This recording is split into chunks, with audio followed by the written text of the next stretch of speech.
Sekretaris Tim Kampanye Nasional Prabowo Gibran Nusron Wahid membela Presiden Joko Widodo yang dikritik oleh Ketua Umum PDIP Megawati Soekarno Putri. Sebelumnya Megawati menyebut bahwa penguasa mulai menekan rakyat menjelang Pilpres 2024. Megawati mengungkapkan kejengkelannya dan menyebut bahwa penguasa saat ini merupakan cerminan masa Orde Baru. Menanggapi pernyataan Megawati, Nusron justru mempertanyakan siapa sosok yang dimaksud oleh Ketua Umum PDIP itu. Hal itu disampaikan oleh Nusron pada Selasa 28 November. Menurut Nusron, sistem Orde Baru terjadi jika adanya pembungkaman suara masyarakat. Sedangkan selama kepemimpinan Jokowi, masyarakat bebas berbicara secara luas. Nusron mencontohkan saat Jokowi dihina selama menjadi presiden tidak ada yang dipenjarakan. Menurutnya hal itu menandakan pemerintahan Jokowi berlangsung demokratis. Nusron mengatakan justru pihak yang berperilaku demikian adalah partai yang berkuasa saat ini, di mana partai tersebut punya banyak kursi di DPR dan menteri terbanyak di kabinet.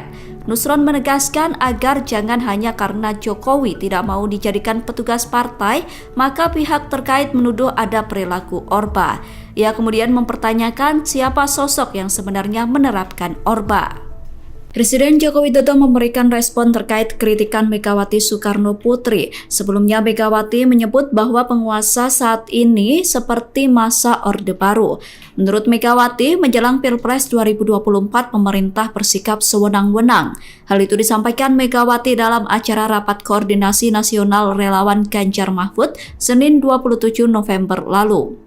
Megawati menyoroti banyaknya tindakan intimidasi yang dilakukan penguasa menjelang Pilpres 2024. Presiden kelima itu mengaku jengkel dan merasakan betul kondisi perpolitikan saat ini cerminan masa Orde Baru.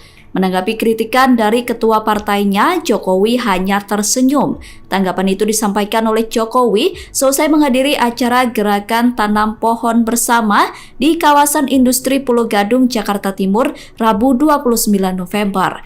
Presiden Jokowi hanya tersenyum saat mendengar pertanyaan awak media soal tanggapan pernyataan Megawati. Jokowi menyatakan enggan memberikan komentar terkait apa yang disampaikan oleh Megawati. Jokowi kemudian mengangguk dan menelungkupkan tangan ke depan untuk berpamitan kepada awak media dan menyudahi sesi tanya jawab. Sekretaris Tim Kampanye Nasional atau TKN Prabowo Gibran Nusron Wahid merespon kritikan Megawati yang menyebut penguasa saat ini seperti masa Orde Baru. Menurut Nusron, justru pihak yang bersikap apa yang disampaikan Megawati adalah partai yang berkuasa saat ini, di mana partai tersebut punya banyak kursi di DPR dan menteri terbanyak di kabinet. Pernyataan itu disampaikan Nusron pada Selasa 28 November. Menurut Nusron, perilaku Orba mungkin terjadi jika instrumen negara dipakai untuk menakuti rakyat atau pihak lain. Nusron mengatakan bahwa penguasa saat ini dibentuk oleh Megawati sendiri, sebab Presiden Jokowi merupakan kader yang diusung PDIP sebagai capres sejak Pilpres 2014. Menurut Nusron, tidak ada tanda-tanda bahwa Jokowi bersikap seperti penguasa rezim Orde Baru. Nusron menyimpulkan pernyataan Megawati jelas tidak terbukti. Menurutnya Megawati gelisah karena gagal menjadikan Jokowi sebagai petugas partai yang tunduk atas semua keinginan PDIP. Di sisi lain, Presiden Jokowi hanya tersenyum saat dimintai tanggapan terkait pernyataan Jokowi. Jokowi memilih tidak memberikan komentar terkait pernyataan Megawati yang menyebut penguasa bertindak seperti masa Orde Baru. Masa kampanye calon presiden dan wakil presiden 2024 memasuki hari kedua pada Rabu 29 November. Berikut agenda 3 capres-cawapres yang berkontestasi di Pilpres 2024. Pasangan nomor urut 1 Anies Baswedan dan Muhaimin Iskandar atau Caimin kembali berkegiatan di lokasi yang berbeda. Anies menjalani berbagai kegiatan di Bandung, sedangkan Caimin akan berkegiatan di Jakarta. Anies menghadiri 3 agenda kampanye di Bandung. Agenda tersebut adalah bertemu petani dan peternak, bertemu relawan di Ballroom Sudirman, dan bertemu mahasiswa di sebuah kafe wilayah Jalan Sulaksana. Sementara pasangan nomor urut 2 Prabowo Subianto dan Gibran Rakabuming tetap bekerja di kantor masing-masing. Prabowo berkegiatan sebagai Menteri Pertahanan, sedangkan Gibran sebagai Wali Kota Solo. Hal itu dikonfirmasi oleh Wakil Komandan Bravo TKN Prabowo Gibran, Herzaki Mahendra Putra. Herzaki mengatakan bahwa Prabowo ada agenda bersama dengan Jokowi sebagai Menteri Pertahanan. Pasangan nomor urut 3, Ganjar Pranowo dan Mahfud MD, juga menjalani kegiatan di lokasi yang berbeda. Ganjar menyapa warga dengan jalan sehat di Merauke, Papua Selatan. Setelah olahraga pagi, Ganjar mengunjungi pasar tradisional Wamanggu, Merauke. Sementara Mahfud MD terpantau menghadiri acara seminar kebangsaan di Universitas Budi Dharma, Tangerang. Presiden Joko Widodo menanggapi penolakan pemindahan ibu kota negara dari Jakarta ke Ibu Kota Nusantara atau IKN. Penolakan itu sebelumnya disampaikan oleh partai yang tergabung dalam koalisi Anies Baswedan, yakni PKS. Menurut Jokowi, pernyataan tersebut boleh-boleh saja, namun ia mengingatkan bahwa IKN sudah memiliki dasar hukum berupa Undang-Undang Nomor 3 Tahun 2022. Pernyataan itu disampaikan Jokowi saat ditemui di kawasan industri Pulau Gadung Rabu 29 November. Jokowi mengatakan bahwa pembangunan IKN bertujuan untuk mengalihkan konsep Jawa sentris menjadi Indonesia sentris. Di sisi lain, pihak istana melalui Koordinator Staf Khusus Presiden Ari Dwi Payana sebelumnya juga turut berkomentar terkait kritikan terhadap proyek IKN. Sama dengan Jokowi, Ari menanggapi santai kritikan tersebut. Ari menilai pernyataan itu disampaikan sebagai janji politik jelang Pilpres. Pernyataan itu disampaikan Ari pada Selasa 28 November. Ari juga mengingatkan bahwa proyek IKN telah disetujui mayoritas fraksi parpol di DPR RI. Selain itu, proyek IKN juga sudah memiliki dasar hukum undang-undang. Ya, itu berpendapat kan boleh, menyampaikan opini kan silahkan, tetapi IKN itu sudah ada undang-undangnya, Katanya itu menimbulkan ketimpangan, Pak. Gimana? Justru kebalikannya, kita ini tidak ingin Jawa sentris, tapi ingin Indonesia sentris. Karena kita ingat 58% PDB ekonomi itu ada di Jawa. 58% dari 17.000 pulau yang kita miliki. 58% itu ada di Pulau Jawa. Sehingga kita ingin Indonesia sentris. Ada di pulau lain juga ada pertumbuhan ekonomi, di pulau yang lain selain Jawa juga ada titik-titik pertumbuhan ekonomi baru yang kita harapkan itu. Jadi juga penduduk populasi Indonesia ini 56% ada di Pulau Jawa, yang 17.000, yang lainnya mestinya kan ada pemerataan. Artinya IKN itu untuk pemerataan. Pemerataan ekonomi, pemerataan penduduk, menumbuhkan titik-titik pertumbuhan ekonomi baru, saya kira arahnya ke sana. Tapi ini kan memang tidak sehari dua hari atau setahun 2 tahun, jangka panjang. Juru bicara TPN Ganjar Pranowo dan Mahfud MD Aiman Wicaksono dipanggil polisi pada Jumat 1 Desember 2023. Pernyataan itu disampaikan Aiman saat dihubungi pada Rabu 29 November. Pemanggilan Aiman itu berdasarkan surat panggilan dari penyidik Direktorat Reserse Kriminal Khusus Polda Metro Jaya. Meski begitu, Aiman enggan memberi komentar lebih lanjut soal pemanggilannya tersebut. Aiman menyerahkan sepenuhnya kepada tim kuasa hukumnya yang diwakili Biro Hukum TPN Ganjar Mahfud. Sementara itu, Tribunnews.com sudah berusaha menghubungi pihak Polda Metro Jaya terkait pemanggilan itu. Namun hingga berita ini ditulis, belum ada jawaban dari polisi soal pemeriksaan terhadap Aiman. Adapun Aiman dipanggil polisi buntut dari pernyataan yang mengatakan adanya oknum aparat tidak netral. Salah satu aksi yang menunjukkan ketidaknetralan aparat disebut Aiman adalah soal pencopotan baliho Ganjar Mahfud. Aiman khawatir pemilu 2024 akan diintervensi oleh aparat karena adanya sejumlah temuan tindakan aparat tak netral. Muhaimin Iskandar atau Caimin sepakat dengan Megawati Soekarno Putri soal tindakan penguasa saat ini seperti era Orde Baru. Pernyataan itu disampaikan Caimin di Surabaya, Jawa Timur, Selasa 28 November. Menurut Caimin, situasi penguasa bertindak seperti Orba mulai terasa setelah putusan Majelis Kehormatan Mahkamah Konstitusi atau MKMK. Caimin mengatakan kecurigaan munculnya kecurangan pemilu 2024 bermula dari putusan tersebut. Hal itu karena Anwar Usman yang merupakan adik ipar Jokowi terbukti melakukan manuver untuk memuluskan jalan Gibran Rakabuming maju sebagai cawapres Prabowo Subianto. Meski begitu, Caimin yakin situasi demokrasi dan pemilu akan tetap berlangsung secara jujur dan adil.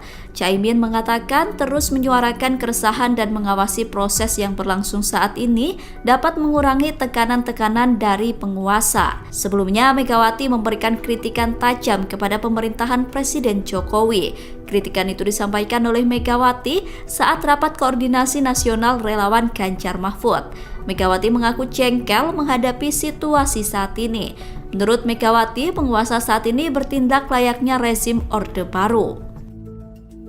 Forum Komunikasi Lintas Pendiri Deklarator dan Kader atau FKLPDK Partai Demokrat putar balik mendukung Ganjar Mahfud. Deklarasi dukungan untuk Ganjar Mahfud itu digelar di Cawang, Jakarta Timur pada Selasa 28 November. Dalam deklarasi itu hadir Ketua Tim Pemenangan Nasional Ganjar Mahfud Arsyad Rashid. Sebelumnya, ormas yang berisi mantan pendiri dan kader Partai Demokrat itu mendukung Prabowo Gibran. Ketua Umum Ormas FKLPDK Sahat Saragih mengungkap alasan pihaknya beralih dukungan. Sahat mengatakan bahwa ormasnya beralih dukungan karena Prabowo dinilai sangat bergantung kepada Jokowi. Menurut ormas FKLPDK tidak ada kepercayaan dalam diri Prabowo karena terlalu bergantung pada Jokowi. Mereka juga menilai bahwa penguasa saat ini bernafsu mempertahankan kekuasaan dengan majunya Gibran sebagai cawapres Prabowo. Sahat kemudian menyoroti soal putusan Mahkamah Konstitusi yang menjadikan alat untuk memuluskan langkah Gibran. Menurut Sahat, aksi itu membuktikan bahwa kekuasaan digunakan untuk memporak-porandakan tatanan hukum Indonesia hanya untuk kepuasan nafsu politik. Oleh karena itu, ribuan pendukung Prabowo Gibran yang tergabung dalam forum tersebut beralih mendukung Ganjar Mahfud.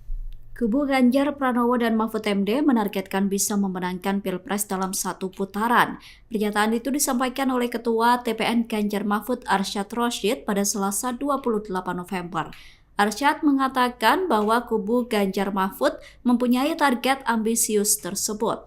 Arsyad menyampaikan hal itu saat berpidato di depan ratusan simpatisan Ormas Forum Komunikasi Lintas Pendiri Deklarator dan Kader atau FKLPDK di Jakarta Timur. Ormas FKLPDK diketahui mendeklarasikan dukungan kepada Ganjar Mahfud setelah sebelumnya mendukung Prabowo Gibran. Dalam memberikan pidato tersebut, Arsyad mengatakan bahwa pihaknya memiliki target untuk memenangkan 54% suara dalam satu putaran. Menurut Arsyad, target tersebut merupakan tantangan yang besar. Tetapi menurut Arsyad, pihaknya optimis mencapai target seiring bertambahnya dukungan terhadap Ganjar Mahfud. Lebih lanjut, Arsyad menyampaikan bahwa Pilpres 2024 bukan hanya soal kekuasaan saja, namun juga memastikan kesejahteraan bangsa Indonesia. Oleh karena itu, Arsyad meminta agar simpatisan FKLPDK menyebarkan gagasan Ganjar Mahfud yang diyakini akan membawa Indonesia lebih baik. Selain itu, Arsyad mengimbau para pendukung untuk melaporkan jika ada kecurangan pemilu. Presiden Joko Widodo menjawab kritikan Anies Baswedan soal proyek Ibu Kota Nusantara atau IKN. Sebelumnya, Anies mengkritik pembangunan IKN justru akan menimbulkan ketimpangan baru. Kritikan itu disampaikan Anies saat menghadiri acara dialog terbuka Muhammadiyah di Surakarta. Anies mengatakan bahwa tujuan pembangunan IKN tidak akan menghasilkan pemerataan. Menurut Anies, IKN justru hanya membuat adanya ketimpangan dengan daerah sekitarnya. Menjawab kritikan Anies, Jokowi mengatakan bahwa IKN justru bisa menghilangkan ketimpangan akibat Jawa sentris. Pernyataan itu disampaikan Jokowi di Jakarta Timur pada Rabu 29 November. Menurut Jokowi, kehadiran IKN bisa menciptakan pemerataan ekonomi yang Indonesia sentris. Hal itu karena selama ini gerakan ekonomi di Indonesia mayoritas dikuasai Pulau Jawa. Jokowi mengatakan dengan adanya IKN maka akan menimbulkan pemerataan ekonomi dan penduduk. Namun Jokowi mengakui bahwa tujuan tersebut tidak bisa dilakukan dalam waktu cepat, melainkan butuh proses panjang untuk dapat mencapai tujuan tersebut. Justru kebalikannya, kita ini tidak ingin Jawa sentris, tapi ingin Indonesia sentris. Karena kita ingat 58% PDB ekonomi itu ada di Jawa. 58% dari 17.000 pulau yang kita miliki. 58% itu ada di Pulau Jawa. Sehingga kita ingin Indonesia sentris. Ada di pulau lain juga ada pertumbuhan ekonomi, di pulau yang lain selain Jawa juga ada titik-titik pertumbuhan ekonomi baru yang kita harapkan itu. Jadi juga penduduk populasi Indonesia ini 56% ada di Pulau Jawa, yang 17.000, yang lainnya mestinya kan ada pemerataan. Artinya IKN itu untuk pemerataan. Pemerataan ekonomi, pemerataan penduduk, menumbuhkan titik-titik pertumbuhan ekonomi baru, saya kira arahnya ke sana. Tapi ini kan memang tidak sehari 2 hari atau setahun 2 tahun, jangka panjang. Komisi Pemilihan Umum telah melaporkan dugaan data pemilih yang dibobol peretas. Hal itu disampaikan oleh Menteri Komunikasi dan Informatika Budi Aris Setiadi Rabu 29 November. Sebelumnya seorang peretas dengan nama anonim Cimbo mengklaim telah meretas situs KPU. Peretas itu kemudian membagikan 500.000 data contoh yang berhasil ia peroleh melalui salah satu unggahan di situs yang kerap dipakai untuk jual beli hasil peretasan. Cimbo mengklaim berhasil mendapatkan data berupa NIK, nama lengkap hingga alamat lengkap pemilih dari situs KPU. Data-data itu dijual dengan harga $74.000 Amerika atau sekitar 1,2 miliar rupiah. Budi mengatakan bahwa saat ini pihaknya tengah berkoordinasi dengan Badan Cyber dan Sandi Negara dengan KPU untuk mengantisipasi keamanan IT KPU. Sementara itu, Kemenkominfo saat ini tengah melakukan penelusuran terkait penyebab dugaan kebocoran data. Budi mengatakan dirinya sudah menugaskan Direktur Jenderal Aplikasi Informatika untuk menyelidiki hal itu. Sementara itu, pakar keamanan cyber Pratama Dahlian Persada menyatakan sudah mengingatkan KPU tentang potensi kerawanan sistem informasi.